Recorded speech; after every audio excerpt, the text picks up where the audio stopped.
Прошлый выпуск был посвящен бумажным денежным знакам Великого княжества Финляндского как неотъемлемой части наследия Российской империи. И в рамках темы имперской окраины логично было бы уделить внимание царству польскому, которое тоже было провозглашено Александром I 3 мая 1815 года. Польских банкнот с русскими орлами уцелело ничтожно мало, и каждый билет – это огромная ценность.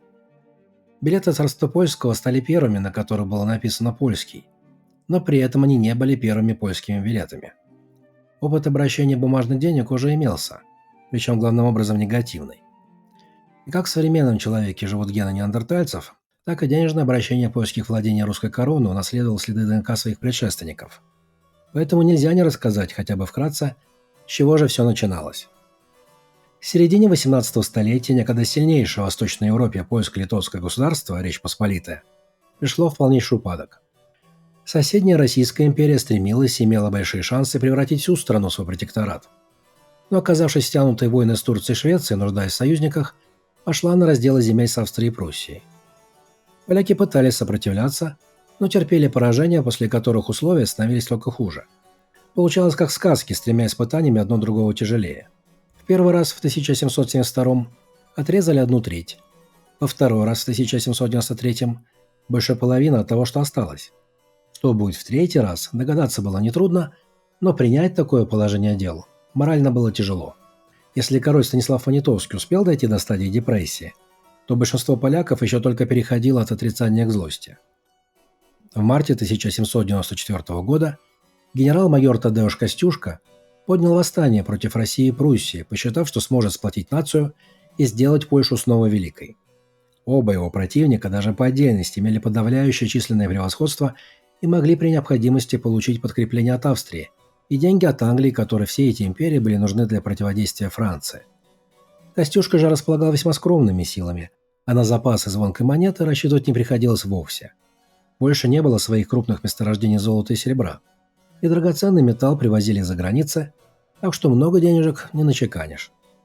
Еще в 1790 году варшавский купец и банкир Янджей Капостас подготовил проект создания банка для выпуска банковских ассигнаций на сумму 40 миллионов злотых. В конце 1793 года Капостас отправил письмо с изложением своего плана находившемуся тогда в изгнании Тадеуша Костюшка. Но генерал Константин Ельский, который должен был доставить корреспонденцию Костюшка, сжег по пути все бумаги, опасаясь обыска. Генералу пришлось излагать предложение банкира устно, по памяти, и, видимо, вышло не очень убедительно. Банк тогда так и не создали, но избежать появления бумажных денежных знаков вместо настоящей полноценной звонкой монеты было уже просто невозможно. Практически сразу Верховный национальный совет повстанцев выпустил казначейские обязательства «Заренчание Скорбове» на сумму 2 миллиона злотых для покрытия срочных государственных расходов. Но главное, универсалом Костюшка от 8 июня 1794 года в обязанность казначейству вменялся надзор за обращением национальных бумажных денег, если таковые будут учреждены Верховным национальным советом. Как будто у того был выбор. Совет распорядился напечатать казначейские билеты на общую сумму в 60 миллионов злотых под обеспечение с будущих налоговых поступлений. Бумажные деньги приравнивались к металлическим и были обязательны к приему по всей территории страны. По сути своей это были не банкноты, а своего рода облигации военного займа, но именно они считаются первыми польскими бумажными денежными знаками. Эмиссией управляла дирекция казначейских билетов. Первые купюры номиналами 5, 10, 25, 50, 100, 500 и 1000 злотых появились уже в августе 1794 года и сильно смахивали на австрийские гульдены. Чтобы билет стал платежным средством, его требовалось пронумеровать, проштемпелевать, подписать у финансового комиссара департамента казначейских билетов и зарегистрировать в тамошней бухгалтерии. Одно слово «Марокко», отнимающее много времени. И когда для восполнения недостающей разменной монеты потребовались билеты небольшого достоинства, их оформление процедуры регистрации было решено упростить. 17 сентября в Варшаве отпечатали казначейские билеты мелких номиналов 5, 10 и 20 грошей и 1 злотой в виде до нельзя упрощенных клочков толстой бумаги с общей для всех факсимильной подписью на вороте «Ф. Малиновский». Подпись не напечатана и не выдавлена тиснением, а выжжена раскаленным железным штампом. Чтобы металл не прожег билет, бумага натиралась воском, поэтому лицевая сторона матовая, а вощенная оборотная немного глянцеватая. По этому признаку можно достаточно надежно отличить оригиналы от репринтов и копий. Многие поколения поляков потом 2 с лишним века гадали, кто же этот таинственный Малиновский. В списках комиссаров, подписывавших первый тип билетов, такой не значился. В каталоге польских бумажных денег Чеслава Мильчика в издании 2004 года, то есть еще относительно недавно, утверждалось, что Ф. Малиновский как комиссар является вымышленным, символическим персонажем, этаким собирательным образом человека из народа с распространенной в то время фамилией, как сегодня Ковальский или Новак. И только в 2007 году исследователь Томаш Язвинский сумел докопаться до истины. Он открыл в архивах статью Анджея Гродека «Бумажные деньги во время восстания 1794 года», изданную в незрачном альманахе Высшей школы торговли в 1927 и совершенно незамеченную читательской аудиторией.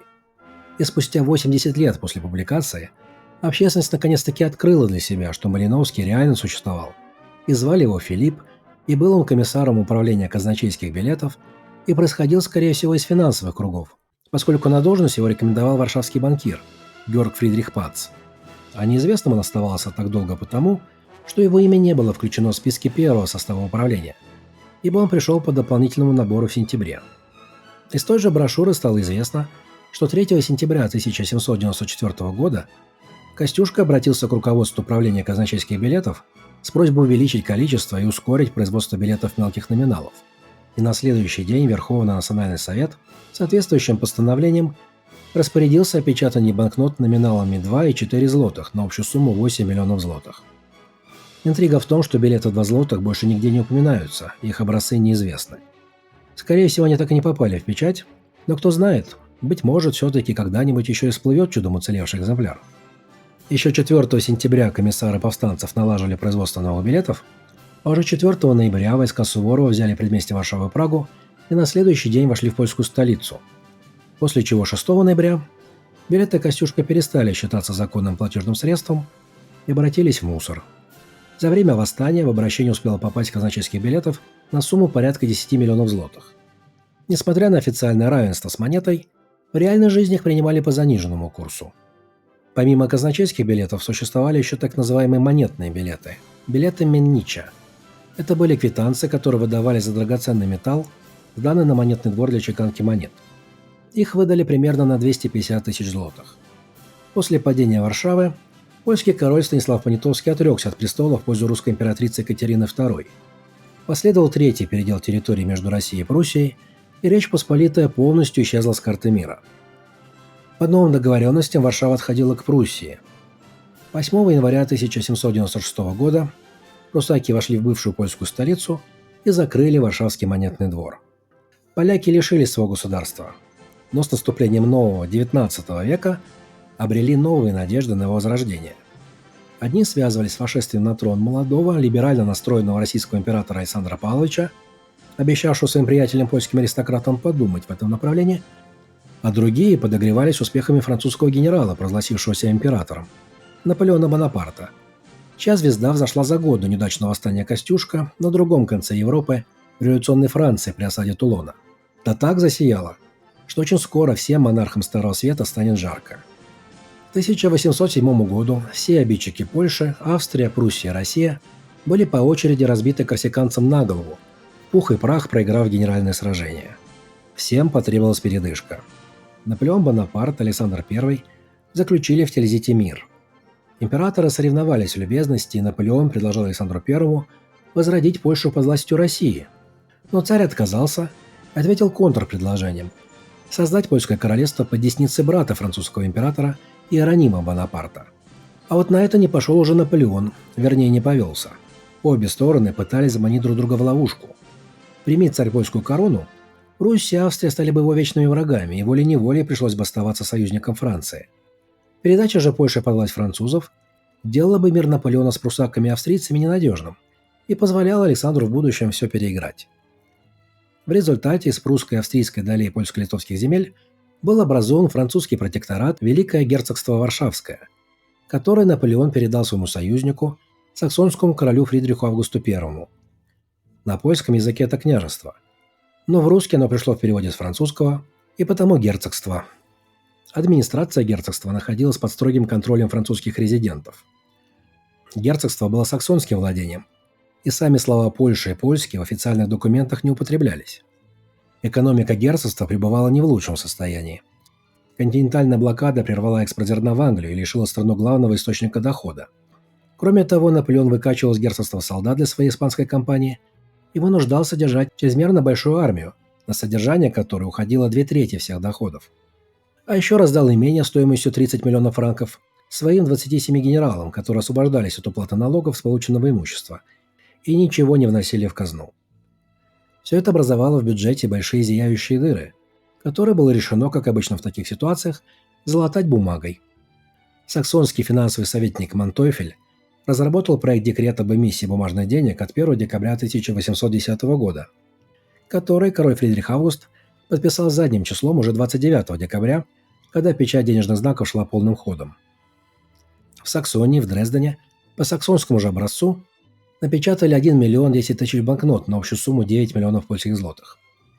Билеты были номиналами в 1, 2 и 5 талеров, оформленные в стиле саксонских рейхсталеров образца 1804 года.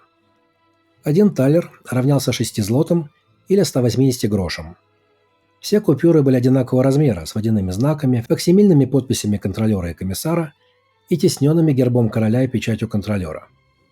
Эмиссию осуществляла комиссия при дирекции кассовых билетов, независимо от польского правительства герцогства и подчинявшаяся непосредственно королю Саксонии. Бумажки должны были обеспечиваться ожидаемыми поступлениями от таможенных пошлин. Билеты назывались кассовыми, потому что их обмен на монету производился в кассах герцогства.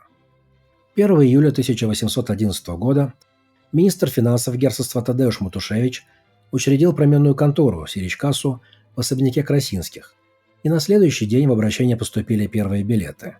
Но вот брать их решительно никто не хотел. Все выданные в первый день 6565 талеров к вечеру были сданы в променную контору. Дело в том, что правительство рассчитывало не просто восполнить бумажными талерами нехватку наличности и выдавить из обращения австрийские банкноты. Хотели еще и заработать на обмене. Кассовыми билетами герцогства позволялось выплачивать налоги, пошлины и сборы, но только не более половины от требуемой суммы. А как средство платежа, так они и вовсе не имели обязательной силы. То есть частники не были обязаны принимать их оплату товаров и услуг. Эти билеты можно было обменять на серебро, но с удержанием комиссии в 4 гроша с каждого талера, а это больше 2%. Неудивительно, что большой популярностью у населения эти бумажки не пользовались. И в обращении находилась только 1/3 от объема эмиссии. Наряду с кассовыми билетами в герцогстве обращались и обычные саксонские банкноты, но по своему курсу обмена. При равном номинале в талерах саксонские стоили в среднем на 6% дороже. Заметного экономического эффекта кассовые билеты не дали, ибо еще до их ввода в обращение в начале 1811 года Россия отказалась соблюдать блокаду Англии и одновременно закрыла свои границы для польских товаров. Это нанесло тяжелый удар польской текстильной промышленности и породило глубокий экономический кризис, а еще сделало неизбежной новую войну Франции с Россией. Наполеон пообещал восстановить польское королевство в прежних пределах и выдал суду в 1 миллион франков на формирование армии. Фридрих Август I передал всю власть Совету министров герцогства, то есть полякам, и 24 июня 1812 года польские полки в составе Великой армии Бонапарта перешли границу Российской империи. Уже упоминавшийся министр финансов герцогства Тадеуш Матушевич подготовил созыв чрезвычайного сейма, на сессии которого 28 июня была принята декларация о восстановлении королевства Польский Яго. Как известно, кампания закончилась полным провалом. Из 100 тысяч поляков, выступивших в поход на Москву в составе армии 12 языцев, вернуться в родные края смогла лишь 4-я часть. Победоносная русская армия выступила в заграничный поход и двинулась на Париж через земли герцогства. Среди держателей бумажных талеров тут же началась паника. Все бросились менять свои билеты на монеты, но монет, естественно, на всех не хватало. 20 февраля 1813 года обменный пункт вынужденно перевели из Варшавы в Краков, при этом по распоряжению правительства было сожжено великое множество банкнот, которые не успевали вывести. С 18 марта герцогство перешло под управление назначенного Александром I Временного Верховного Совета во главе с генерал-губернатором Василием Сергеевичем Ланским. Продвигавшимся по территории герцогства немецким княжеством русским войскам было дано указание расплачиваться с местными обывателями российскими ассигнациями из расчета 5 бумажных рублей за 1 талер. Для последующего приема их у жителей и обмена на звонкую монету в Варшаве, Калише, Бромберге, Кенигсберге, Берлине и Франкфурте на Майне были учреждены променные конторы, находившиеся в ведении ассигнационного банка. Они выдавали взамен ассигнаций квитанции, по которым затем должен был производиться платеж монетой в 4 городах – Варшаве, Вильно, Гродно и Петербурге.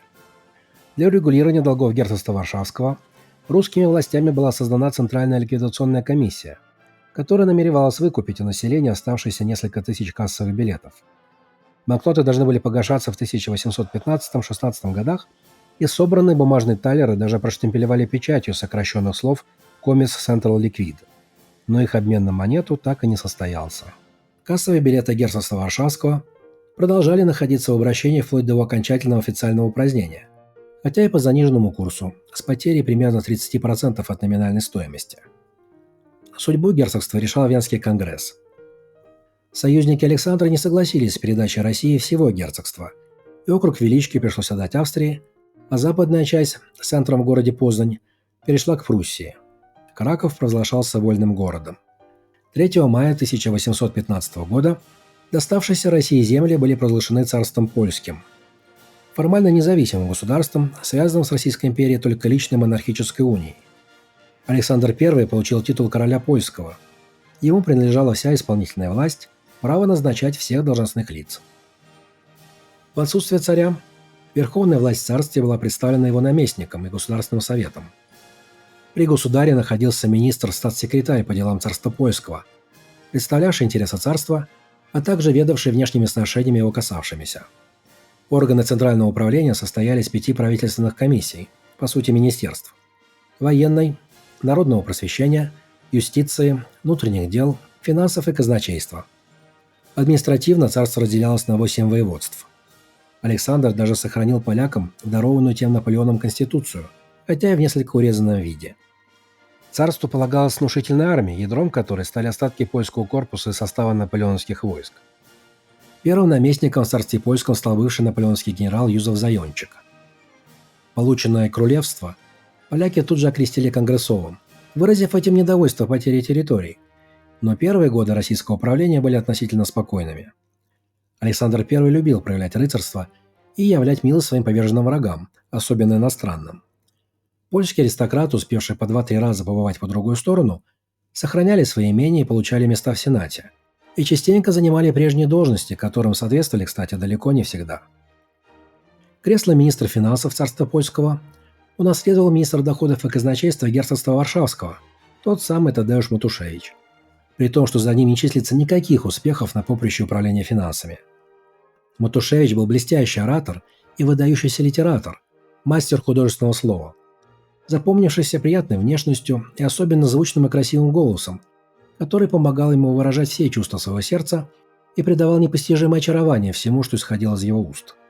Он занимал свою должность с 1810 года, но все восторги современников сосредоточены именно на гуманитарных способностях министра финансов и его достижениях в части риторики и польской словесности. Было бы логично доверить казну человеку из финансовых, а не литературных кругов. Но, видимо, задвигать столь заметную фигуру посчитали политически неправильным.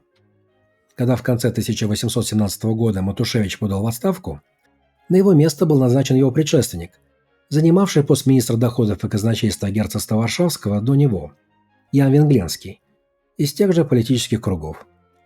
А меж тем бюджет царства польского ежегодно сводился с большим дефицитом, составлявшим от 10 до 50 миллионов злотых, при том, что во всей стране их всего-то обращалось 36 миллионов. Финансовое положение оставалось шатким из-за тяжелого наследия старого режима. Пока еще шла война, в 1813-м герцогство, как вражеский союзник и пособник, было обложено контрибуцией, по которой на нужды русской армии собрали порядка 258 миллионов злотых. А затем Венский конгресс обязал царство польское, раз уж это польское государство, признать и выплатить все долги, сделанные всеми польскими правительствами с последних лет существования Речи Посполитой. А еще тяжелым бременем висели ипотечные долги населения. Еще в 1807-м, после разгрома Пруссии, французы наложили лапу на долговые обязательства польских помещиков по кредитам, взятым в прусских банках под залог имений. Эти долги оценивались в 43 миллиона франков, плюс 4 миллиона по просроченным процентам. По соглашению от 10 мая 1808 года, заключенному в французском городе Байонна, казначейство герцогства Варшавского выкупило закладные за полцены, за 24 миллиона франков, подлежащих уплате в 3 года. Должникам теперь следовало рассчитываться по своей ипотеке с казной. Эти выплаты прозвали байонскими суммами. Поскольку среди должников были члены правительства и очень непростые люди, вернуть в казну за все время существования герцогства велеречивому патриоту Матушевичу удалось всего 2 миллиона, это из 24. На платежи накладывались моратории, продлевавшиеся каждый год, пока существовало герцогство. В 1818 году долги превышали 60% стоимости всех имевшихся земель и недвижимости. Нужны были деньги под низкий процент, чтобы должники смогли перекредитоваться и поправить свое финансовое положение. А во всем царстве польском вращалось не более 36 миллионов злотых. Это примерно 9 злотых на одного жителя. Таких средств хватало разве что на поддержание штанов, а для кредитования и развития экономики нужен был мощный дополнительный приток денег. Стремление Александра I оставлять все польское как было распространилось и на монетную систему. Были сохранены номенклатура и вес прежних польских монет, только проба золота и серебра приведена к русскому стандарту. По императорскому указу от 1 декабря 1815 года денежной единицей царства польского был установлен злотой, равный 15 русским копейкам серебром. Указ допускал неограниченное хождение в царстве польском русских монет, но сохранение польской системы крайне осложняло обмен и расчеты, поскольку 1 рубль приравнивался к 6,2 злотого. Такое некратное соотношение усложняло применение российских денежных знаков, а своих не хватало. Для повышения эффективности чеканки злотых и грошей на Варшавском монетном дворе в Англии закупили новое оборудование. Но золото и большая часть серебра приобретались в Германии и России. Их ввоз был ограничен, а внутри страны добывали только медь и немного серебра. Для развития экономики были нужны бумажные деньги, которые можно выпускать лишь частичным обеспечением монетой, как ассигнации и кредитные билеты. А на тот момент в царстве польском бумажно-денежные знаки были представлены только русскими и иностранными. Своих не печатали, настолько свежи еще в памяти населения были костюшковские облигации и ущербные талеры герцогства. Разгребать авгиевые конюшни казначейства Высшего герцогства и нынешнего царства польского Александр I отрядил князя Ксаверия Друцкого-Любецкого, который в 1821 году станет министром финансов вместо прежних литераторов и политиков. Князь был представителем лоялистского крыла польской аристократии, что в свое время предпочла не бунтовать, а влиться в ряды русской элиты. Ксаверий Францевич закончил кадетский корпус в Санкт-Петербурге и воевал под началом Суворова в Италии и Швейцарии, переходил с ним через Альпы. Князь проявил себя очень толковым администратором и интендантом от Бога. Он умел просто блестяще проводить переговоры по неприятным вопросам урегулирования долгов. С августа 1817 года Ксаверий Францевич возглавлял ликвидационную комиссию по погашению долгов герцогства Варшавского и сумел повести дело так, что Пруссия и Австрия, требовавшие выплаты им 40 миллионов злотых, в итоге сами еще оказались должны 30 миллионов, при этом наградили князя своими орденами. Князю удалось эффективно организовать сбор налогов и значительно укрепить бюджет. По его инициативе был проложен Августовский канал, позволивший доставлять польские товары на Балтику, минуя прусскую таможню. Другим детищем князя стало учрежденное в 1825 году кредитное земское общество для выдачи суд под залог имений, которое отчасти решит проблему тех самых байонских сумм. Общество выпускало закладные листы, своего рода облигации, обеспеченные землей, под 4% годовых. Первые закладные листы под капитал 20 тысяч злотых выдавались на 7 лет и содержали 14 отрезных полугодовых купонов на получение процентов 400 злотых звонкой монетой. Для уточнения, что за монета, здесь же указывался принятый в Польше стандарт – 86,36 польских злотых из одной кёльнской марки серебра. Было бы странно, если бы при таком деятельном министре не появился наконец государственный польский банк и не возродились бы польские бумажные денежные знаки.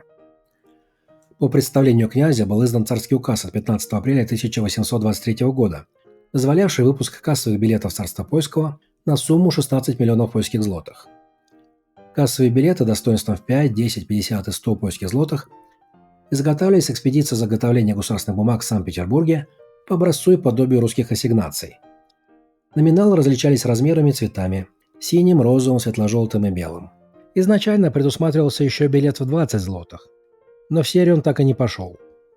Производство было завершено в середине 1824 и этот год выпуска был нанесен на все билеты.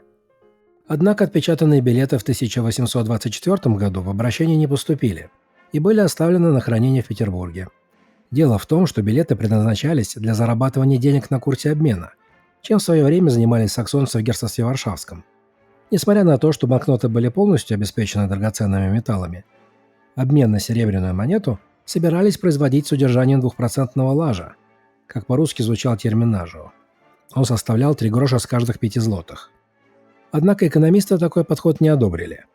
В частности, ученый и профессор политической экономии Фредерик Флориан Скарбек заявил, что не подобает государству извлекать выгоду из эмиссии бумажных денег, имеющих целью только благо торговли, а не их владельцев. То есть надо не торговать денежными знаками, а вкладывать деньги в торговлю. И нужен не обменник, а инвестиционный банк. На подготовку почвы для организации банка ушло несколько лет, и первый король польский, император Всероссийский Александр Благословенный, успел покинуть этот мир 1 декабря 1825 года по новому стилю. Ему наследовал младший брат Николай.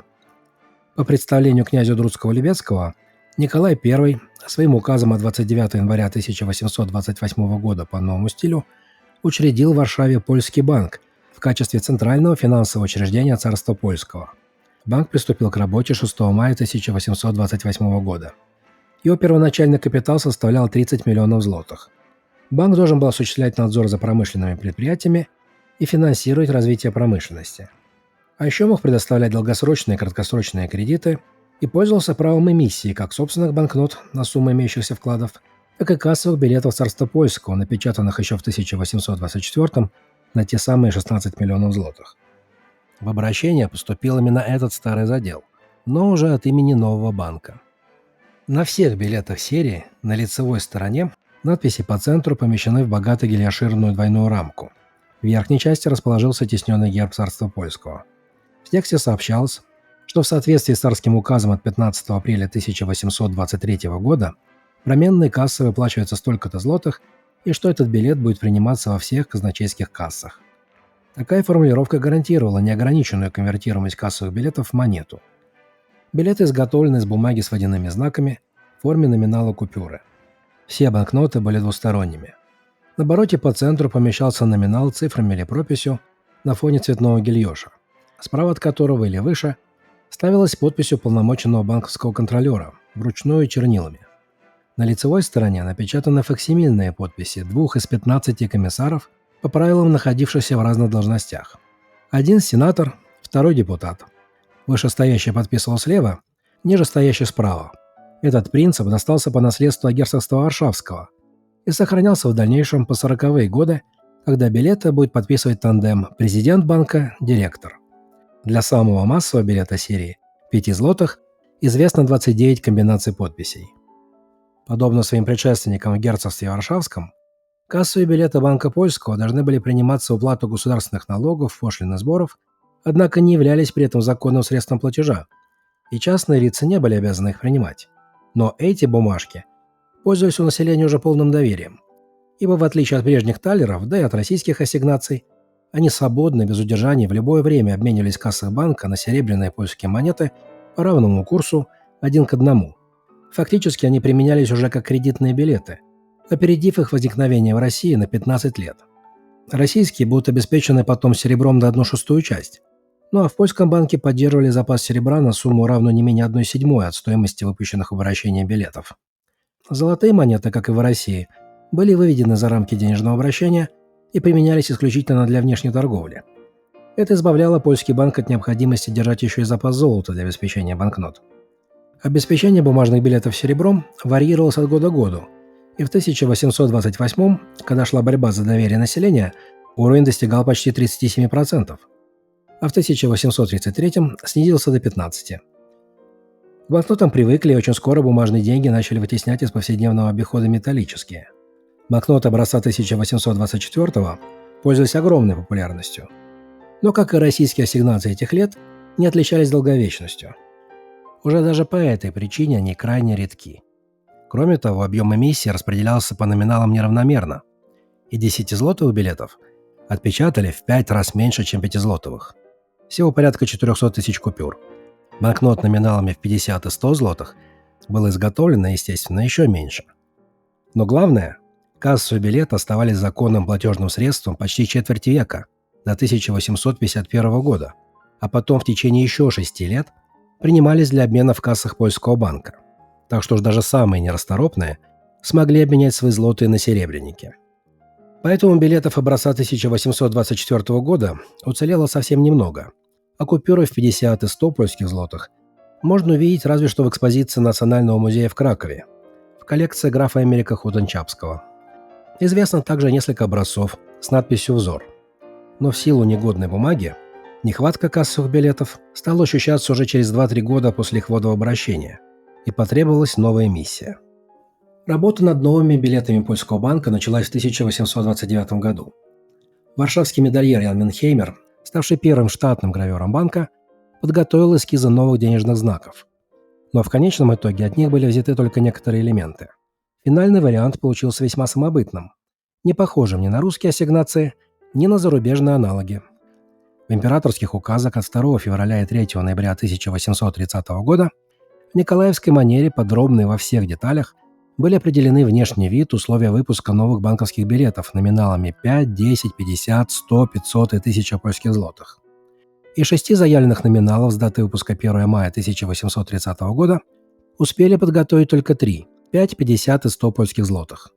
Они были отпечатаны в Варшаве на местной фабрике банковских билетов и на бумаге, тоже произведенной в Польше.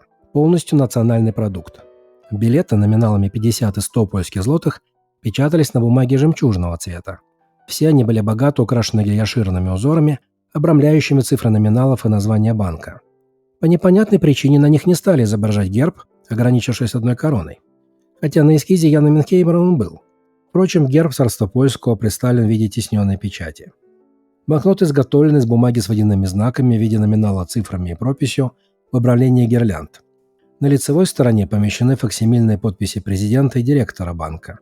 На обороте художественным гильяшированным шрифтом выведено цифровое обозначение номинала, и здесь должна была вручную чернилами ставиться подпись банковского контролера. Билет в 5 злотых имел схожую компоновку и отличался от остальных только вертикальным расположением рисунка. Первыми в обращение поступили 50 злотых 26 ноября 1830 года, а через 3 дня началось восстание. И остальные два типа, 5 и 100 злотых, попадут в обращение только после его подавления. Пятерка будет введена в оборот только в 1835 году. Надо признать, что недовольство зрело давно. Поставленный Александром I надзирать за польскими учебными заведениями, граф Николай Николаевич Новосильцев запретил преподавать польскую историю и польскую словесность, установив наказание за изучение тех главных составляющих национального самосознания, чем разъярил студенческую молодежь и польскую интеллигенцию вообще. Наместник же в царстве польском великий князь Константин Павлович, несмотря на свое гипертрофированное полонофильство, частенько бывал грубо не сдержан в отношении подчиненных. Многие молодые офицеры, попавшие под горячую руку, были обижены полученными наказаниями, зачастую мягкими по сути, но, как правило, оскорбительными по форме. Так возникли две движущие силы революции, которая должна была свергнуть действующую администрацию. А ранее, в том же году, произошли весьма знаковые события. В июле 1830 года разразилась революция во Франции, когда в каких-то 3 дня нелюбимого Карла X Бурбона народные массы заменили на популярного герцога Орлеанского. А в августе началась Бельгийская революция с целью предоставления независимости южным католическим провинциям Нидерландов. Оба события произвели просто гигантское впечатление и вдохновили польских радикалов попробовать в ноябре реализовать обе задачи сразу – заменить непопулярное руководство и обрести независимость. Однако поляки не выступали единым фронтом. Общество разделилось на партии, которые придерживались разных взглядов. Поэтому наместник Константин Павлович заявил, что происходящее есть внутреннее дело поляков, и противостояние происходит не между поляками и русскими, а между польскими радикалами и польскими сторонниками польского короля Миколая. И с тем вывел русские войска из пределов царства, сдав повстанцам все арсеналы и крепости. Лидеры партии умеренных во главе с диктатором восстания генералом Йозефом Хлопицким отправили к Николаю делегацию для переговоров, но тот ее не принял, отказавшись обсуждать что-либо, кроме выражения раскаяния, за что и был низложен. И внутреннее дело поляков все-таки обернулось войной с Российской империей. Руководство повстанцами перешло к Верховному национальному совету под председательством магната Адама Черторийского, друга юности покойного Александра I. Поскольку князь Друцкий-Любецкий остался верен Николаю и отбыл в Петербург, министром финансов в этом самопровозглашенном правительстве стал родовитый богатый шляхтич Леон Дембовский, депутат Сейма, совсем недавно ставший сенатором, который в свое время набирал в Польше войска для Наполеона и сам ходил на Москву. Директором польского банка еще в 1829 году стал богатейший землевладелец и один из основателей кредитного земского общества Генрих Лубенский, сын бывшего министра юстиции герцогства Варшавского. Накануне восстания он тайно закупал для заговорщиков оружие в Англии. Боевые действия велись почти год, до конца октября 1831 года. Польские войска были разбиты в нескольких сражениях, Варшава подверглась артиллерийскому обстрелу и взята штурмом. Царство Польское было провозглашено неотъемлемой частью Российской империи, польское войско ликвидировано, Сейм распущен. В период восстания Польский банк и Монетный двор не прекращали свою деятельность. Одним из первых решений руководства польских мятежников было подчинение Монетного двора Польскому банку с целью сосредоточить все ресурсы под единым управлением и направить на нужды восстания. В связи с необходимостью пополнения казны для военных расходов и потребностью в дополнении денежного обращения мелкими купюрами, национальное правительство своим постановлением уполномочило Банк Польши на продолжение производства кассовых билетов номиналом 5 польских злотых образца 1824 года, на эмиссию которых банк имел еще царское разрешение.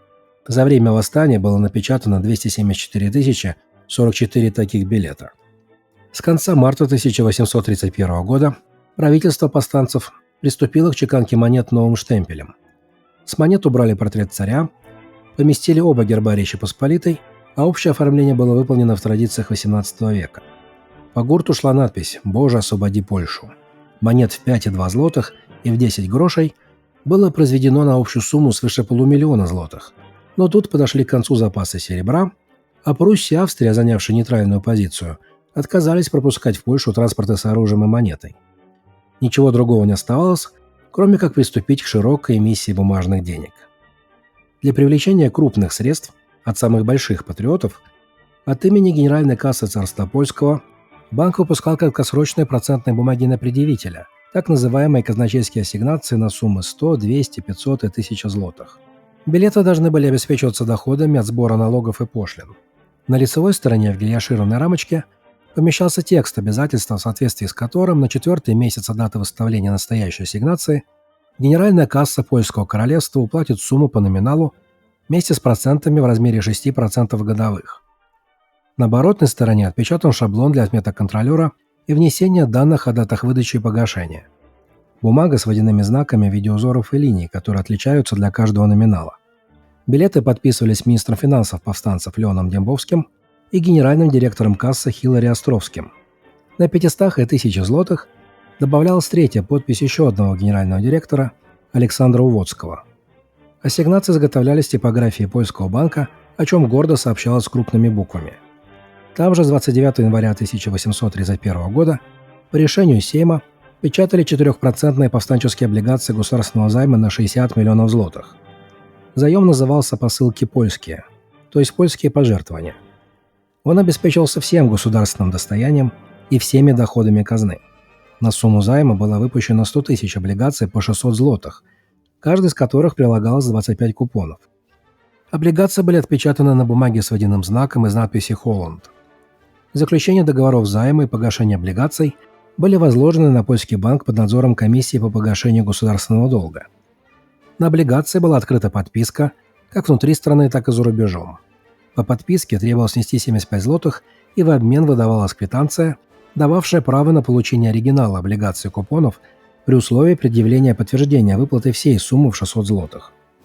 Неуплата этих денег в течение 8 месяцев с даты выдачи квитанции рассматривалась как отказ от права на облигацию, которая могла в этом случае быть продана другому лицу. Заем был основан на принципе премии и процентов. В течение первых 6 лет должны были проводиться только розыгрыши выигрышей, ежегодно 15 мая. А с 1838 года облигации должны были приносить проценты, выплачиваемые 1 июля каждого года, до момента полного погашения облигаций. Погашение же должно было происходить частями ежегодно, начиная с 15 мая 1838 года, в течение 25 лет. Так что, несмотря на весь патриотизм польского общества, облигации этого займа в нем широкого отклика не нашли. Для поддержания повседневной торговли требовались деньги небольшого достоинства. И поскольку с чеканкой монет возникли затруднения из-за исчерпания запасов металла, банку пришлось изготовить бумажную мелочь. 1 июля 1831 года Сейм принял постановление, в соответствии с которым национальное правительство уполномочило польский банк выпустить купюры номиналами в 1 и 2 польских злотых на общую сумму 10 миллионов злотых. Несмотря на утверждение к печати обоих номиналов, в итоге были выпущены только билеты в 1 злотый на сумму 735 тысяч злотых. Эскизы подготовил все тот же штатный гравер банка Ян Соломон Минхеймер, еще очень молодой человек, лет 23. Его имя можно увидеть в нижнем правом углу билета. Это первый случай в польской истории, когда на банкноте указали художника. В Санкт-Петербурге мастер с такой фамилией стопроцентно показался немцем, но варшавский медальер был иудейского происхождения. Новые билетики зеленого цвета поступили в обращение 1 августа 1831 года. Год выпуска разнесен по нижним углам гильяшированной рамки. Гербы Польши и Литвы под общей королевской короной красноречиво указывали на принадлежность к восставшим.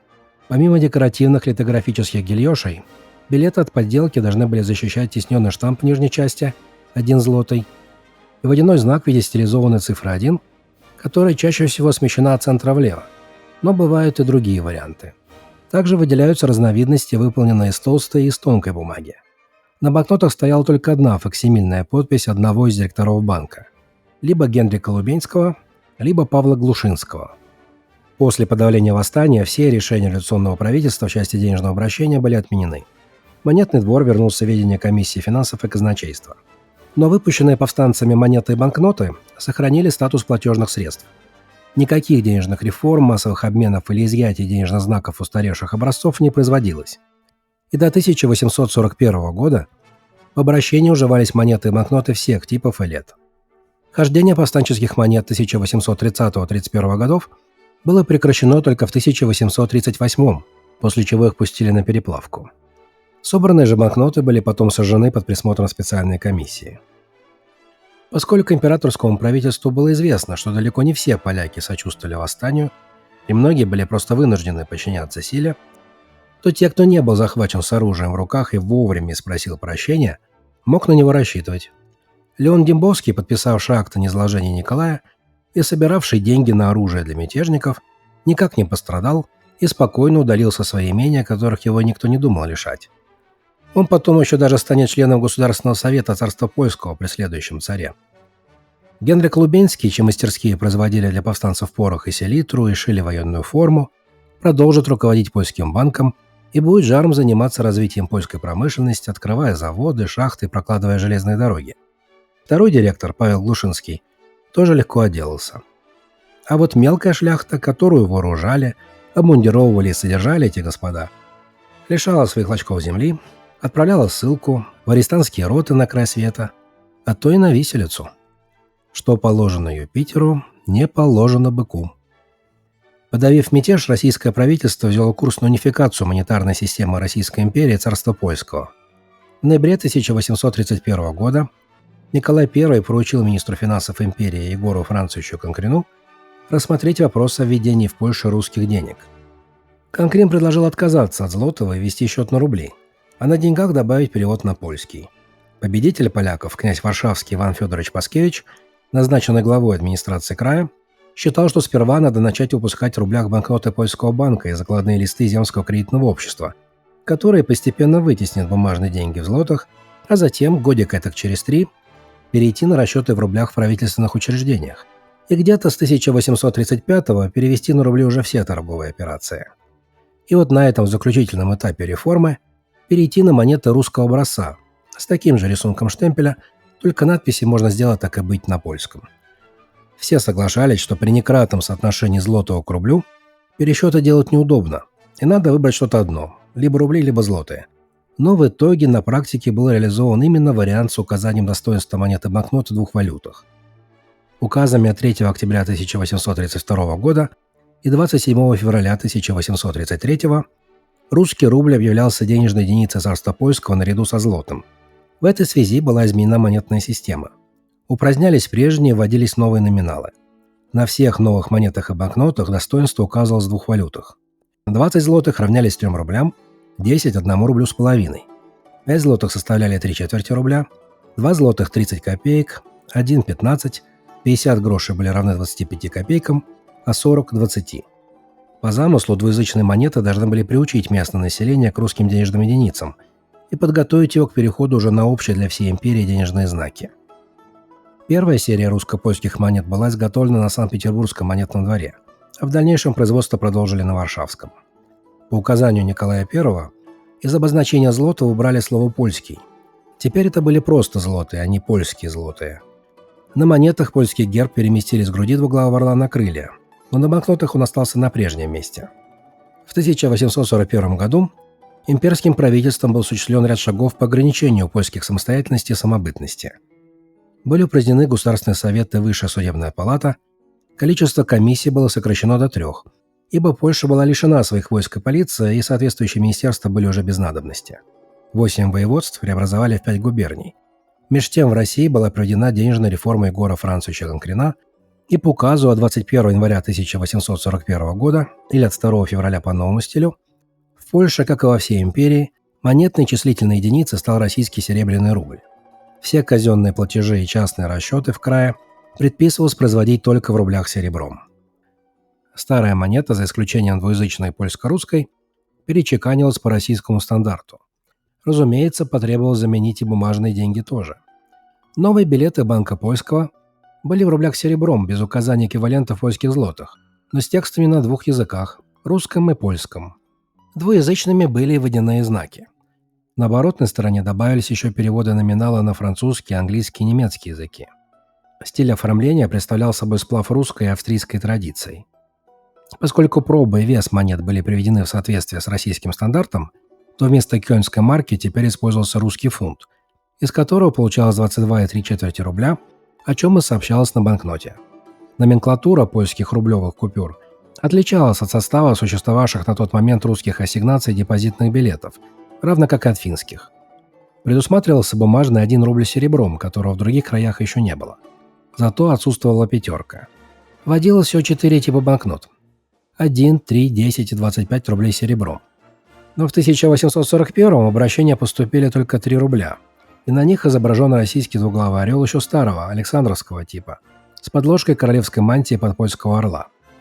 Билеты остальных номиналов были введены в оборот значительно позже, и на них уже изображен новый, так называемый средний герб Царстопольского, без мантии, скорее всего для вязчего принижения того нелюбимого царем мятежного края. В 1851 старый тип 3 рублей был изъят из обращения и заменен на новый, но в кассах Государственного банка их обмен был возможен еще до 1867 года. Как и на российских банкнотах того времени, на польских билетах теперь указывался уже не год образца, а год выпуска. Периодически допечатывались дополнительные тиражи. На билетах 1841 года напечатана факсимильная подпись президента Польского банка Юзефа Габриэля Любавицкого. В следующем, 1842 году, Любавицкий будет арестован вместе с Генриком Лубенским по подозрению в хищении государственных средств и финансовых злоупотреблениях. В революционном 1830-м Любавицкий был вице-президентом Польского банка, но повстанцев он был на плохом счету и угодил под следствие за то, что устроил побег своему родному брату, стороннику великого князя Константина. Зато после подавления восстания верноподданного Любавицкого сделали президентом Польского банка, а скверноподданного инсургента Лубенского назначили вице-президентом. Оба были не только коллегами, но еще и давними деловыми партнерами, а вот теперь вместе предстали перед судом. Однако есть основания полагать, что истинной причиной ареста стали их политические взгляды. Расследование велось 6 лет. Подсудимые своей вины не признали. Тем не менее, в 1848 обоих приговорили к 4 годам заключения. Но благодаря заступничеству Паскевича тюрьму им заменили 5-летней ссылкой в Курск. Президентом Польского банка с 1842 по 1855 будет верноподданный сенатор, ранее занимавший посты начальника канцелярии и главного секретаря Государственного совета Царства Польского, камергер двора императора Николая I, тайный советник Юзеф Тымовский. С 1855 его сменит другой тайный советник Бенедикт Вильгельм Непокайчицкий. Вместо неблагонадежных и подозрительных, но очень тароватых коммерсантов и промышленников к управлению банком пришли проверенные чиновники и придворные. Ниже президентской подписи на билетах помещался росчерк одного из директоров банка. В большинстве своем все они были выходцами из структур земского кредитного общества, богатыми помещиками-аристократами в генеральских чинах. Чаще всего встречается вице-президент банка, действительный статский советник Энгельгард Максим Егорыч, то есть Максимилиан Фридрих, статс-секретарь Александр Коростовцев и надворный советник Станислав Энглерт. Реже малоизвестный Маце Венцел и Францишек Купешенский, барон и камергер Константы Менгден, ректор костела Михаил Ростафинский, действительный статский советник Йозеф Герцбергер и доросший из начальников канцелярии до директора Роман Каэтан Лубковский. Самой примечательной фигурой был, пожалуй, Феликс Симон Шимановский.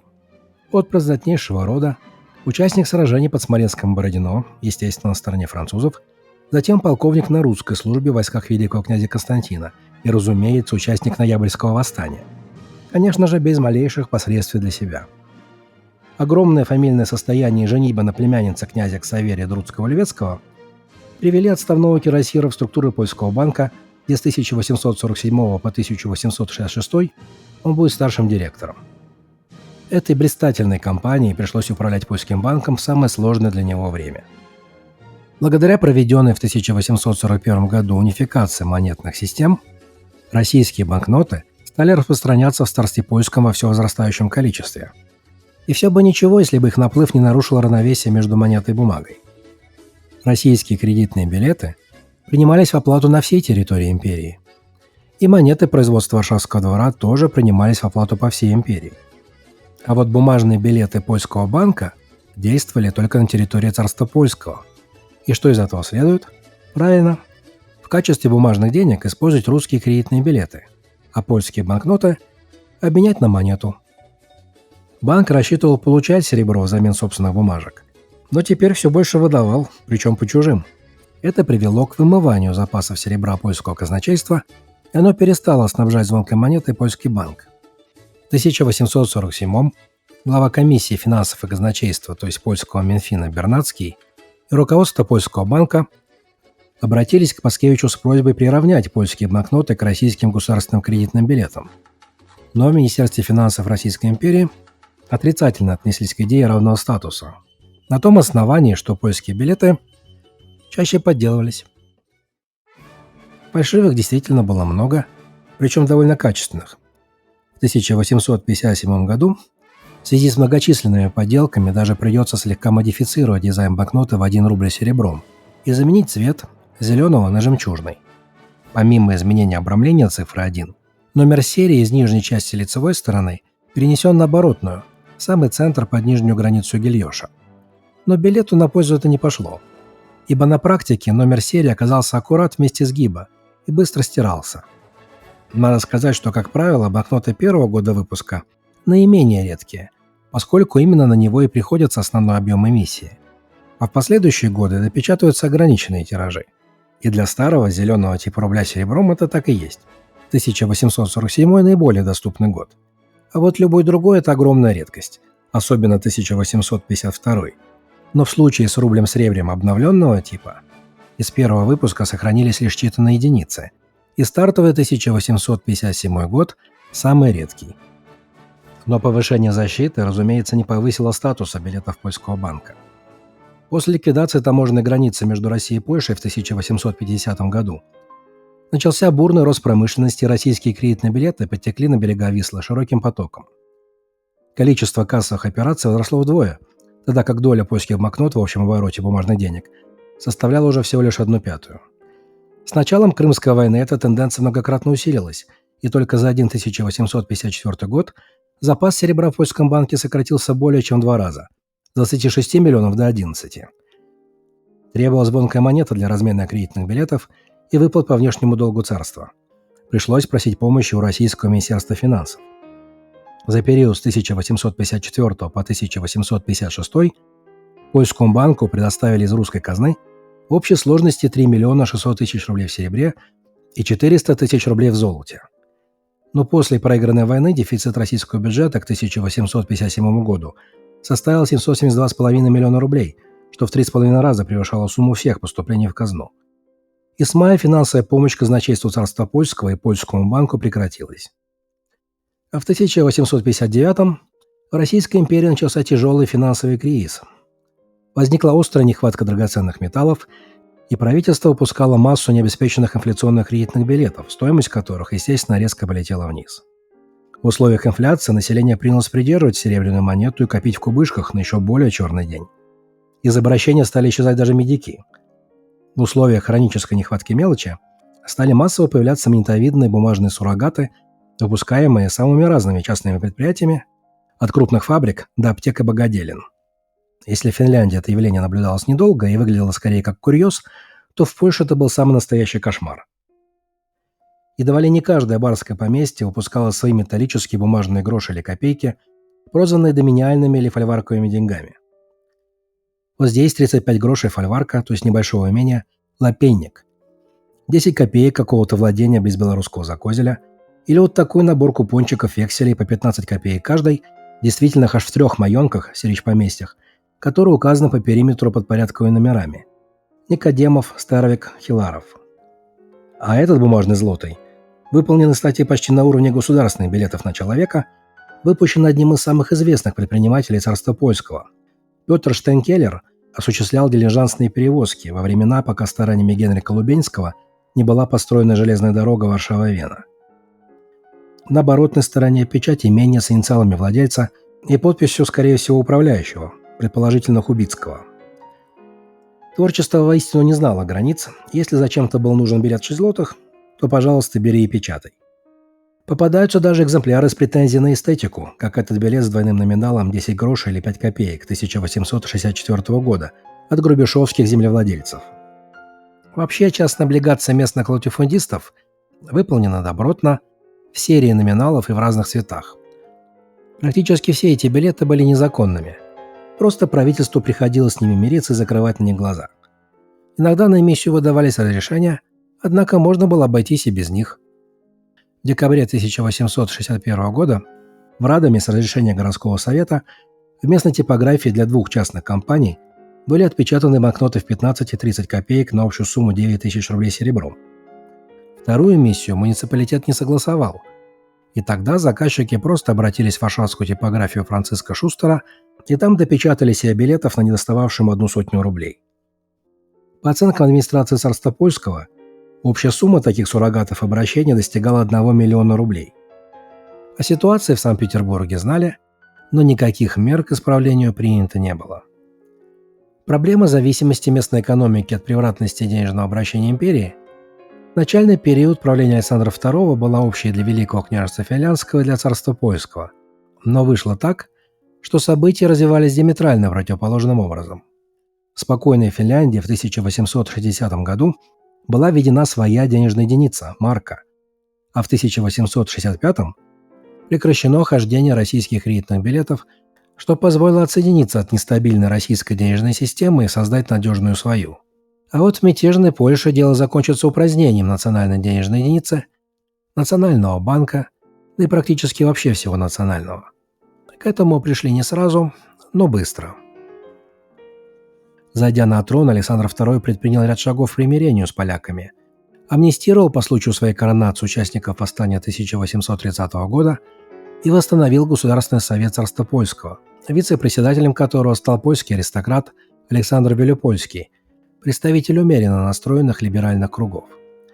Но разрядки в отношениях не наступило.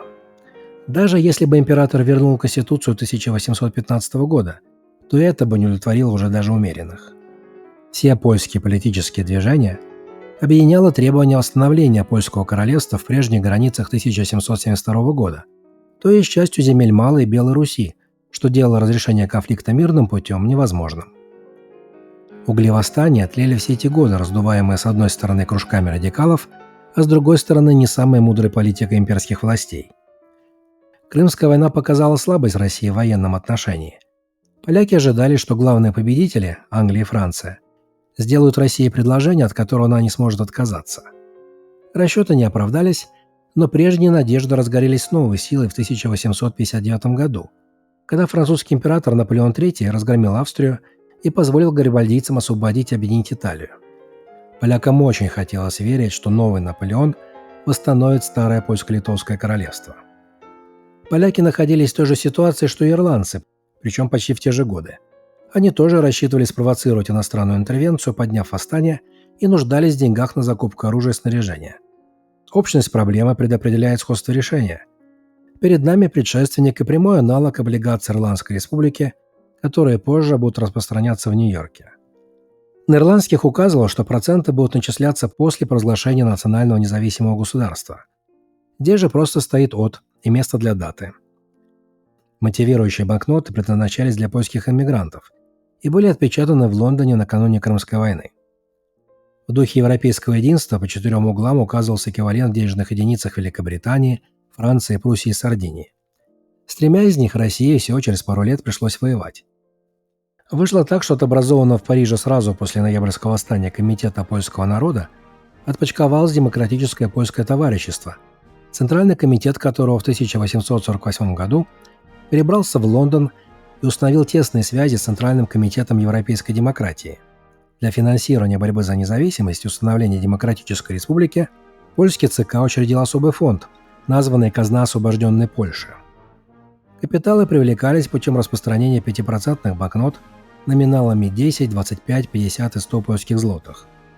Дата выпуска не указана, но на проекте она была – 11 ноября 1852 года.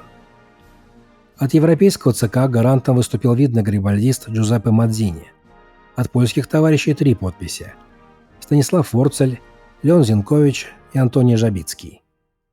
Билеты были цветными, яркими и односторонними. На обороте ставилась печать польского ЦК.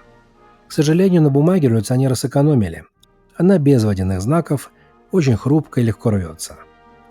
Как видно даже по этим банкнотам, польский центральный комитет готовился к решительной схватке за царство польское с Российской империей, причем опирался на помощь революционного интернационала. В состав комитета тогда входил участник ноябрьского восстания, еще нескольких выступлений в прусской части бывших польских владений, генерал Людвиг Мирославский.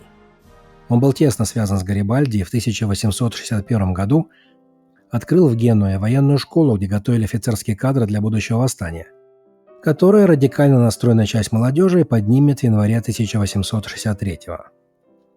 Надо сказать, что польское общество не было охвачено единым порывом. Среди старшего поколения большинство прекрасно сознавало бесперспективность вооруженной борьбы и не очень желало во всем этом участвовать. В отличие от 1830 года, своих регулярных войск у повстанцев не имелось, и без иностранной интервенции дело было заведомо проигрышным. А случилось так, что французы оказались заняты кампанией в Мексике, британцы едва не втянулись в гражданскую войну в США на стороне юга, а Пруссия и Австрия завязали войну с Данией за Шлезвиг-Гольштейн. Европе стало не до поляков.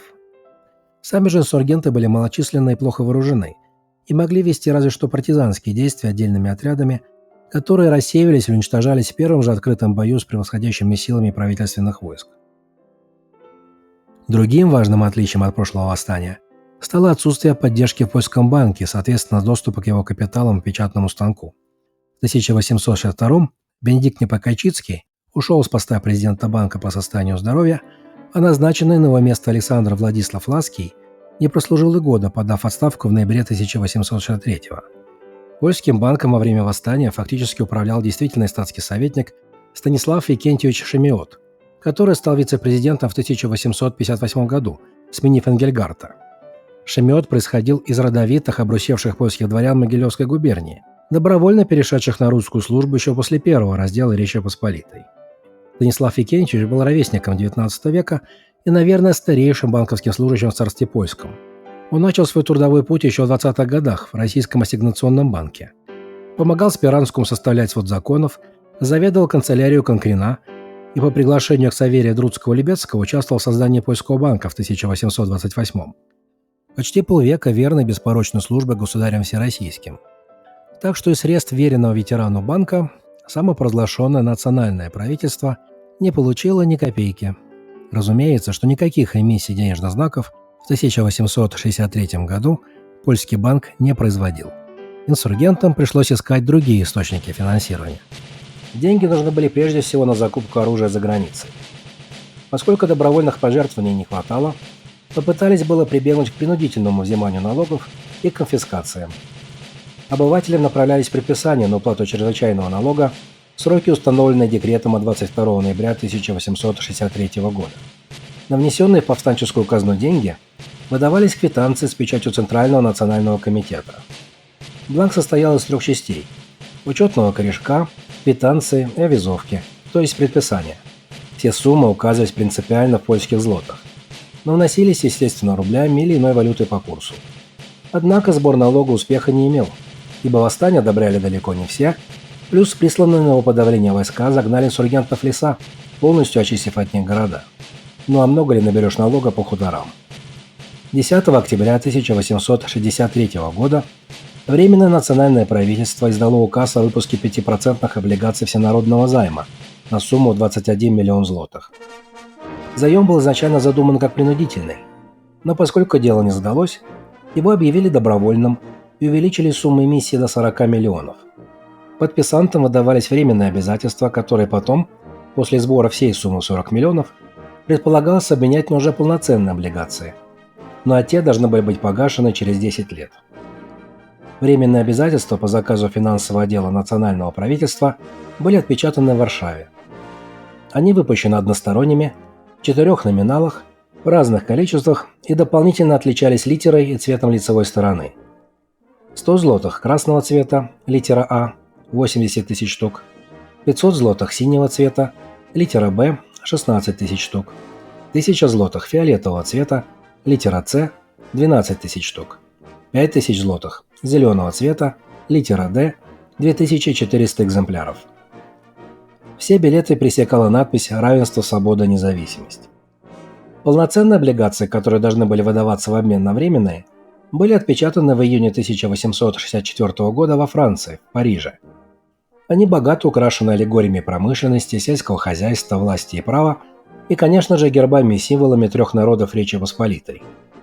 В нижней части листа располагались 10 отрезных купонов. На облигациях стояли факсимильные подписи зарубежных агентов восстания – князя Владислава Черторийского, Юзефа Ордыги и Северина Голландзовского. Но всю эту красоту так и не смогли провести на территорию Польши, да и денег собрали меньше половины от намеченной суммы. Так что затея с облигациями тоже завершилась полным провалом. Несмотря на широкое и частое употребление слова «народный», повстанцы не нашли поддержки в широких массах. Царским указом от 2 марта 1864 года крестьяне получили обрабатываемую ими землю в собственность, и бунтовать им не было уже никакого экономического смысла. Отряды инсургентов, за редкими исключениями, комплектовались борчуками-романтиками, которых в конце концов попросту перебили. К концу лета 1864 года восстание было подавлено. Боевые действия усугубили ситуацию с денежным обращением, и Совет управления Царства Польского ходатайствовал о выпуске процентных и беспроцентных билетов польского казначейства в 4 сериях на общую сумму 4 миллиона рублей. Но это предложение было категорически отвергнуто Министерством финансов, поскольку выпуск в обращение этой дополнительной бумажной массы неизбежно повлек бы за собой снижение курса кредитных билетов в самой империи. К тому же за время восстания было похищено как раз 4 миллиона рублей. Так что можно было сказать, что ребята, эти деньги у вас есть. Проблема нехватки разменной мелочи была решена 2 эмиссиями монет старого польского образца на общую сумму в 1 миллион рублей. После подавления восстания правительство стало на курс полной ликвидации польской автономии. Все органы управления преобразовывались в соответствии с официальной формулировкой на однообразных с империей основаниях. Каждый год что-то запрещалось, изымалось или прекращалось, а если и оставалось, то русифицировалось. В 1864 году президентом Польского банка впервые стал русский чиновник, не из поляков, Александр Крузе. В 1866 состоялась последняя эмиссия билетов Польского банка. С 1867 года царство Польское стало именоваться Привислинским краем. В следующем 1868 году был закрыт Варшавский монетный двор. В 1869 Польский банк перешел в подчинение Российского министерства финансов, и в 1870 был им лишен права эмиссии бумажных денег. Были также прекращены все операции, несвойственные кредитному учреждению, которым отнесли ипотечное кредитование и суды под залог драгоценностей. Банкноты царства польского принимались казначейством до 1 июля 1874 года, а польским банком до 1 июля 1875. К этому самому 1875 году было упразднено наместничество, и вся власть перешла к варшавскому генерал-губернатору, что ликвидировало последние остатки политической автономии. Польский банк был окончательно добит уже в правлении Александра III. Высочайше утвержденным решением Государственного совета от 3 июня 1885 Польский банк и его отделения преобразовывались с 1 января 1886 в Варшавскую контору и отделение Государственного банка Российской империи. К Варшавской конторе перешли все обязанности по обслуживанию долгов бывшего царства польского. Банкноты Польского банка, деноминированные в рублях, утратили статус платежного средства с 1 января 1891 года. Дурак. Кончилась музыка. Все. В эмоциональном плане все это было для поляков крайне неприятно. Но в экономическом, возможно, даже полезно, поскольку польский банк имел право эмиссии только в объеме своего капитала, и развитие экономики сдерживалось бы дефицитом денежных знаков. Использование же единых для всей империи государственных кредитных билетов, которые с ноября 1895 года будут свободно размениваться на золото, способствовало развитию промышленности, сельского хозяйства и торговли. Объем денежного обращения в расчете на одного жителя и средний размер сбережения населения в Привислинском крае были существенно выше, чем во многих других регионах империи. Однако умиротворение края было чисто внешним. Политика последних императоров привела к тому, что восстания происходили теперь уже в самой России. После поражения империи в войне с такой не самой сильной державой, как тогдашняя Япония, возникли надежды, что конфликт с более мощным противником станет фатальным. В столетнюю годовщину наполеоновского вторжения в Россию 15-16 декабря 1912 года в Питтсбурге, штат Пенсильвания, состоялся съезд представителей всех польских эмигрантских организаций и обществ, созванный военизированным молодежным движением «Польские соколы». В нем приняли участие представители Польского национального союза, Польского римско-католического союза, Польского союза в Америке, Польского женского союза, Союза польских соколов, Союза поляков Сентагая, Союза молодежи, Союза певцов, Польского военного союза, Союза польских социалистов и других мелких объединений обществ. На основании резолюции от 16 декабря был создан Комитет национальной обороны. Он обязался всеми средствами поддерживать повстанческое движение против России, чтобы создать независимую Польскую республику. Штаб-квартира комитета расположилась в Чикаго, штат Иллинойс. Все средства, собираемые комитетом, направлялись на создание вооруженных сил, ядром которых должны были стать польские мигрантские скаутские организации, прежде всего в Австро-Венгрии, где с началом Первой мировой войны 28 июля 1914 года Юзеф Пилсудский начнет формирование из них польских легионов. Американские поляки с Комитета национальной обороны начнут собирать для них деньги, в том числе распространяя вот такие вот боны.